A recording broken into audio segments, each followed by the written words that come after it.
12 luglio, San Fortunato Martire. È il 193esimo giorno dall'inizio dell'anno, ne mancano 172 al termine. Il sole sorge alle 5.34, tramonta alle 20.58. La luna sorge alle 7.46, tramonta alle 22.54.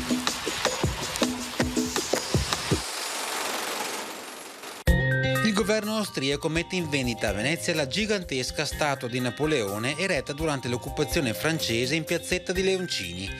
Viene acquistata da uno scultore per 3.000 lire, ma prima della consegna la polizia austriaca ne fa sfigurare la testa a colpi di martello, in modo da renderla irriconoscibile.